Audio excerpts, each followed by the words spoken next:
69 এর পরে আমি যখন বাইরে ট্রাভেল করতে যাই, আমাকে হঠাৎ করে একজন বয়স্ক কাপল এসে বলতেছে, মা তুমি কোথায় যাচ্ছ? আমি তখন আমেরিকায় শো করতে যাচ্ছি। আমি আমেরিকায় যাচ্ছি শো করতে। বলে শোনো, তুমি আমার কার্ডটা রাখো, তুমি এসে তোমার ট্রিটমেন্টের জন্য কত খরচ হবে আমাকে বলো, আমি সব খরচ করব। পারাপারের এক্সপিরিয়েন্স ভালো ছিল এবং সব শুটিং শেষ হয়ে যাওয়ার পরেও 2 দিন পর উনি আমাকে ফোন দিয়ে বলল যে তিশা তোমাকে কোন 7 দিনের শিডিউল আছে। আমি কেন? বলে আমরা যে এতদিন শুট করছি এই পুরা ক্যাসেট গুলো তো হারাই গেছে, আমাকে আবার রিশুট করতে হবে। আমি বললাম আল্লাহ কি বলেন আপনি ভাই, আপনি পাগল নাকি? বলে হ্যাঁ আমাদের হারাই গেছে, তুমি শিডিউল বের করো, আমরা আবার এটা শুট করব। আমি তো মাথায় হাত যে আল্লাহ আমি কোত্থেকে 7 দিনের শিডিউল বের করব, এত ঝামেলার মধ্যে আছি। পরে যাক ভাগ্যিস আবার ক্যাসেট পাওয়া গেছে আলহামদুলিল্লাহ, পরে আর রিশুট করতে হয়নি। তারপর তো 69 শুরু হলো ওনার সাথে আমার কাজ, বড় একটা লম্বা সিরিজ এবং দর্শকরাও পছন্দ করলো। এবং শেষ দিকে আপনার মৃত্যুর পরে তো দর্শকরা সে সময় অনেক কেঁদেছিলেন। হ্যাঁ কেঁদেছে, এবং আমার মনে আছে ওই ফিল্ম মানে 69 এর পরে আমি যখন বাইরে ট্রাভেল করতে যাই, আমাকে হঠাৎ করে একজন বয়স্ক কাপল এসে বলতেছে, মা তুমি কোথায় যাচ্ছ? আমি তখন আমেরিকায় শো করতে যাচ্ছি। আমি আমেরিকায় যাচ্ছি শো করতে। বলে শোনো, তুমি আমার কার্ডটা রাখো, তুমি এসে তোমার ট্রিটমেন্টের জন্য কত খরচ হবে আমাকে বলো, আমি সব খরচ করব। আমি অনেকক্ষণ তাকায় থাকলাম, বললাম যে আঙ্কেল আমার ট্রিটমেন্ট? আমার মা তো বলে ও তো অসুস্থ না। বলে না আমি নাটকে দেখলাম তোমার ক্যান্সার, তুমি তোমার ট্রিটমেন্ট লাগবে না। আমি see uncle I am so sorry, I am really very thank you যে আপনি চিন্তা করেছেন, বাট আসলে ওটা একটা নাটক, ওটা একটা অভিনয় ছিল। আমি পার্সোনালি আমি সুস্থ আছি, আমার জন্য দোয়া করবেন। চিত্রনায়ক মান্নার কথা মনে পড়ছে, কারণ একই অ্যাপার্টমেন্টে থাকতেন আপনারা, এবং সেই সময়ে আপনাকে দেখে আপনাকে খুবই স্নেহ করতেন।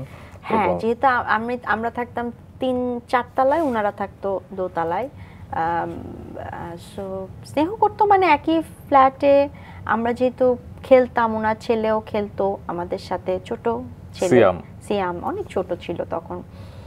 আসতে যেতে দেখা হতো এবং সত্যিকারে উনি আমাকে অনেক আদর করতো, অনেক স্নেহ করতো। এবং উনি আপনাকে অনেক সুন্দর একটা কথা বলেছিলেন যে তুমি বড় হয়ে অনেক বড় হবে, বা তোমার কাজ একদম উনি আমাকে বলেছিলেন যে তুমি অনেক ভালো অ্যাক্টিং করো।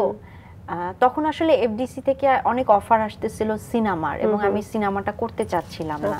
তখন আমাকে সেভ করার দায়িত্ব মান্না ভাই নিয়েছিল, বলছিল যে তোমাকে এফডিসি থেকে কেউ সিনেমার জন্য বলবে না, তুমি অ্যাক্টিং করো, সুন্দর ভালো অ্যাক্টিং করো, you are a good soul, তুমি অনেক ভালো একজন মানুষ, তুমি বড় হলে তুমি আমার হাত দিয়ে ফিল্মে ঢুকবা, তোমার টেনশন করার দরকার না, আজকের পর থেকে তোমাকে কেউ জ্বালাবে না।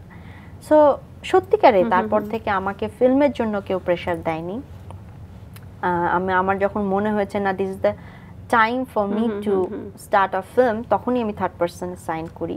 অনেক ছোটবেলা থেকেই তো আসলে যে সিনেমার অফারগুলো আপনার আসতো, এফডিসি থেকে আপনাকে প্রতিনিয়ত পোক করা হতো, এবং আপনি আরো একটি কথা বলছিলেন যে অনেক গুরুত্বপূর্ণ মানুষদের মানে কি আমাকে আসলে তারা চাইতো আমি যেন সিনেমাটা করি, মানে এবং অনেক গুরুত্বপূর্ণ মানুষের সান্নিধ্যেই আপনি ছিলেন।